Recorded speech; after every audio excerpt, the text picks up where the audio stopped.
zo'n dag is zoet, dan merk je dat het net helemaal echt winter is. Dan rint die temperatuur op, en dan wat hele lichte sneeuw, is het bewolkt, slacht het ijs wat dof uit en dan weet je, het is om en bij de 0 graden heen of het is de boppen. Hier kan het wetter al op het ijs. Maar dat zal verrooien, want de komende dagen hebben we volop winterwaar, maar matig en strenge frost in de nacht.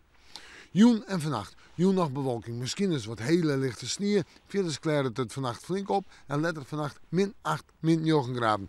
Dan is het weer volop winter. Maar een oostelijke wind die het matig en vrij krachtig is. En dat vooral op Romte en in het kustgebied.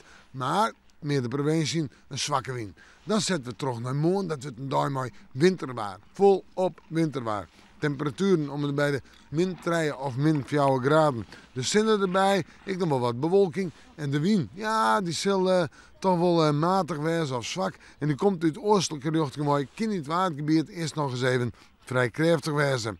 En dan zetten we terug naar de nacht, dan gaat het los met de frost. -8, -9 graden, ik denk op de meeste plekken -10 of -11, steeds maar strenge frost. En zorgen we dan vooruit, dan hebben we allereerst de sneeuw. En die sneeuw die houdt toch wel een temperatuur om en bij de -3 graden. Hoe daar -8 of -9 in de nacht.